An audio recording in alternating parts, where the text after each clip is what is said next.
Hello दोस्तों। आज हम भारत का संवैधानिक विकास पढ़ेंगे। चलिए दोस्तों स्टार्ट करते हैं। ईस्ट इंडिया कंपनी के शासन का সময়काल जो था 1773 से 1853 तक था। और जो ब्रिटिश ताज के शासन अधिनियम जो समय था वो 1858 से लेकर 1947 तक था। पहला जो रेगुलेटिंग एक्ट आया था वो 1773 में आया था। इसमें जो है बंगाल के जो गवर्नर जनरल था उसको जो है बंगाल के जो गवर्नर का नाम था उसको बंगाल का गवर्नर जनरल कर दिया था। जो फर्स्ट गवर्नर जनरल हुए थे वो लॉर्ड वारेन हेस्टिंग्स हुए थे। इसमें जो है 4 सदस्यीय कार्यकारी परिषद का जो है गठन किया गया था, जिसका कार्यकाल 5 वर्ष था। इसी एक्ट के तहत जो है कलकत्ता में 1774 में जो है सुप्रीम कोर्ट की स्थापना हुई थी। यह जो कि बहुत ही इम्पोर्टेंट है। यह जो है अनेकों जो है एग्जाम में जो है इसी का क्वेश्चन पूछा गया है। आप लोग प्लीज़ ध्यान से देखिएगा, ये आपके लिए ही जो है फ़ायदा रहेगा। इसके जो पहले मुख्य न्यायाधीश बने थे और एक तीन जो है अन्य न्यायाधीश बने थे। जो है इसमें निजी व्यापार तथा भारतीयों से उपहार लेने के जो है प्रतिबंधित कर दिया गया था। उसके बाद जो है पिट्स इंडिया 1784 आया था, जिसमें राजनीतिक व्यापारिक कार्यों का जो पृथक्करण किया गया था। निदेशक मंडल में जो है व्यापारिक कार्य किए जाएंगे और नियंत्रण बोर्ड जो है राजनीतिक मामला देखेगा। 1786 जो एक्ट आया था उसमें गवर्नर जनरल को विशेष परिस्थितियों में जो है अपनी परिषद के निर्णय को जो निरस्त तथा लागू करने का जो है अधिकार दिया गया था। और गवर्नर जनरल को जो है प्रधान सेनापति की शक्ति प्रदान की गई थी। यह अधिकार केवल लॉर्ड कॉर्नवालिस जो है पहले जो है प्राप्त किए थे। उसके बाद 1793 का जो है आया एक्ट। इनमें कंपनी के अधिकार को जो है 20 वर्ष के लिए जो है बढ़ाया गया था। उसके बाद 1813 एक्ट आया। इसमें पहली बार जो है भारतीयों की शिक्षा पर जो है बात की गई थी, जिसमें प्रतिवर्ष 1 लाख रुपए जो है खर्च का उपमन किया गया था। कंपनी के व्यापार के को जो है एकाधिकार को जो है समाप्त कर दिया गया था और चीन के साथ जो है चाय के व्यापार पर जो है एकाधिकार बना रहेगा। General committee of public instruction की स्थापना 1823 में जो है गठन किया गया था। बेंटिंग ने 1835 को मैकाले के प्रस्ताव को जो है स्वीकृत कर भारत में अंग्रेजी की उच्च शिक्षा का जो है माध्यम 1833 का चार्टर एक्ट। इसमें जो है बंगाल गवर्नर जनरल को जो है संपूर्ण भारत का गवर्नर जनरल बना दिया गया था, जो कि पहला बेंटिंग बने थे। और देश की शासन प्रणाली का जो है केंद्रीकरण कर दिया गया था। इसमें जो है धर्म, जन्म स्थान, वंश और वर्ण के जो है आधार पर जो है सरकारी सेवा के लिए अयोग्य नहीं समझा जाएगा। जो व्यापारिक कार्य थे उसको समाप्त कर दिए, केवल राजनीतिक कार्य ही करने थे। गवर्नर जनरल की परिषद में एक कानूनी सदस्य, चौथा सदस्य जोड़ा गया था, जो सर्वप्रथम मैकाले की ही कानूनी सदस्य बना था। पूरे भारत के लिए कानून बनाता था। भारतीयों को अपने देश के प्रशासन में कुछ हिस्सा लेने जो है संभव किया था। उसके बाद आया चार्टर एक्ट 1853। इसमें विधायी शक्ति को कार्यपालिका शक्ति से जो अलग कर दिया गया था और विधि निर्माण हेतु गवर्नर जनरल की जो विधायी परिषद की जो है स्थापना किया गया था। सिविल सेवकों की भर्ती एवं चयन हेतु प्रतियोगिता कराया जाने लगा। अब उसके बाद जो है ब्रिटिश ताज के शासन का एक्ट आया, इस जो कि 1858 में भारत शासन अधिनियम एक्ट आया था। इसमें जो है यह पूरा शासन जो ब्रिटिश ताज के अधीन हो गया था और गवर्नर जनरल जो है नाम बदल के भारत का वायसराय कर दिया गया था, जो कि ब्रिटिश ताज का जो है प्रत्यक्ष प्रतिनिधि करता था। जो पहला वायसराय बना वो लॉर्ड कैनिंग बना था। भारत के राज सचिव पद का सृजन किया गया था, जो कि भारतीय प्रशासन पर संपूर्ण नियंत्रण की शक्ति जो है उसके पास थी और इसी की राज सचिव की सहायता के लिए 15 सदस्यीय परिषद के गठन किया गया था। उसके बाद भारतीय परिषद नियम 1861। इसमें कानून बनाने की जो प्रक्रिया थी, भारतीय प्रतिनिधियों को शामिल कर मद्रास एवं बम्बई के प्रेसिडेंसियों को पुनः विधायी शक्तियाँ देकर विकेंद्रीकरण की प्रक्रिया को शुरुआत किया गया था। अध्यादेश आपातकाल में 6 माह के लिए जो है इसमें लागू किया गया था। कार्यकारी परिषद में जो भारतीय गवर्नर जनरल ने पोर्टफोलियो पर जो है कार्य करने वाली कैबिनेट में बदल दिया था, जिसमें 5 सदस्य थे। उनका कार्य था राजस्व का, सैन्य का, कानून का, वित्त का, गृह का। उसके बाद 1874 में छठवां सदस्य लोक निर्माण को जोड़ा गया था।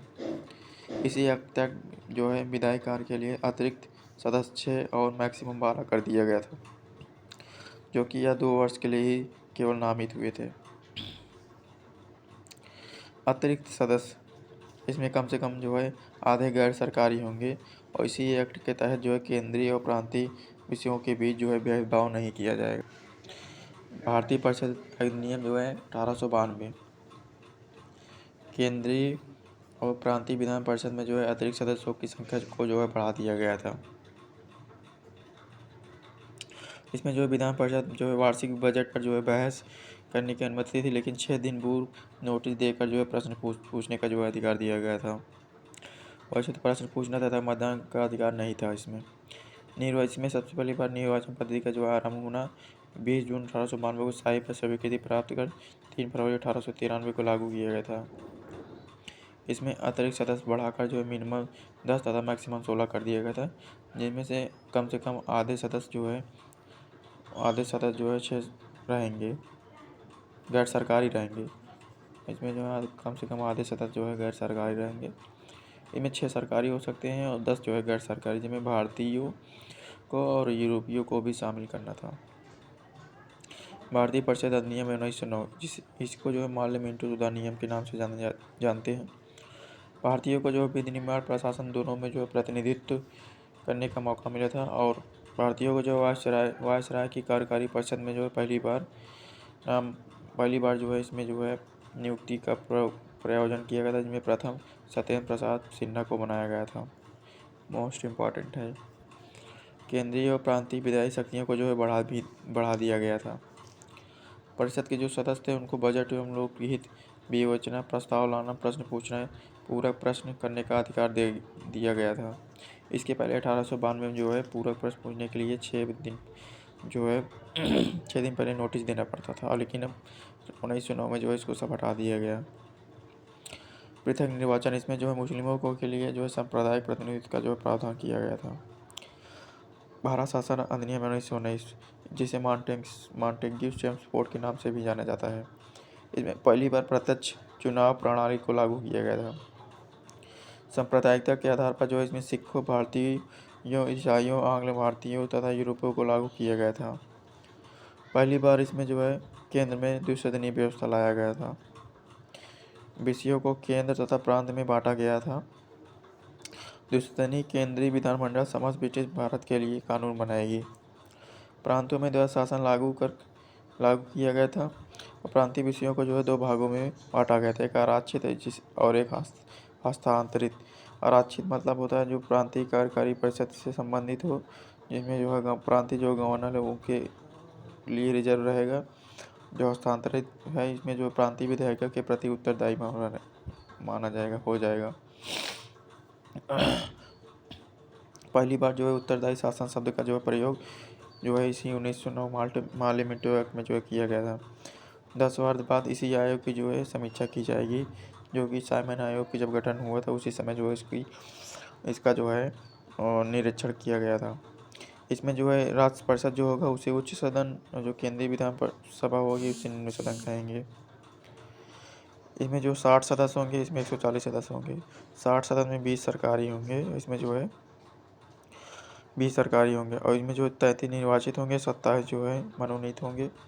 इसमें 100 निर्वाचित होंगे, इसमें 40 मनोनीत होंगे। भारत शासन अधिनियम 1935, इसमें जो है भारत में संघात्मक सरकार जो है की स्थापना किया गया था और प्रांतों में द्वैध शासन को जो है समाप्त कर दिया गया था और केंद्र में जो है द्वैध शासन को लागू किया गया था। इम्पॉर्टेंट है, ये अनेक एग्जामों में पूछा गया है। और इसी समय जो है आरबीआई की स्थापना हुई थी। इनमें जो सांप्रदायिक निर्वाचन का जो विस्तार किया गया था, जिसमें दलित, महिला, श्रमिक को भी शामिल कर लिया गया था। और 1937 में संघीय न्यायालय का जो है स्थापना किया गया था। इसमें जो है जो बर्मा को अलग कर दिया गया था, जो बर्मा आज वर्तमान में इसको म्यांमार बोलते हैं, इसको अलग किया गया था 1935 में। राष्ट्रपति की जो अध्यादेश शक्ति जो है इसी से प्रेरित है 1935 से शासन अधिनियम। संवैधानिक निरंकुशता का सिद्धांत इसी से जो है प्रभावित हुआ था। इसमें 7वीं अनुसूची जो संघ राज्य समवर्ती जिसको संघ शक्तियाँ कहते हैं उसको जो है बांटा गया था। जो अवशिष्ट शक्तियाँ होती हैं भारत गवर्नर जनरल के पास होती है। इसमें भारतीय महासंघ प्रांतीय स्वायत्तता का सूत्रपात किया गया था और इसे गवर्नमेंट ऑफ इंडिया कहते हैं इसी एक्ट को। चार्टर्ड एक्ट 1919 में कुछ छोड़ गया था, उसको यहाँ पे कंप्लीट करते हैं। इसमें जो है सिविल सेवा को अलग परीक्षा का प्रावधान किया गया था जो कि भारत में ही होगी। और 1941 में भारतीयों का जो है परसेंट यूरोपीय वासियों से जो है अधिक था। और चार्टर 1919 एक्ट जो भारतीय विधायिका का जो अंतिम निर्वाचन 1945 में जो है किया गया था। भारत स्वतंत्रता एक्ट जो 1947 बना था, या इसमें जो है स्वतंत्र संप्रभु जो है घोषित हो गया था भारत। इसमें जो वायसराय का पद था उसको समाप्त कर दिया गया था। डोमिनियन राज्यों में जो है गवर्नर जनरल को पद का जो है सीजन किया गया था, जो कि भारत के सम्राट को जो है समाप्त कर दिया गया था।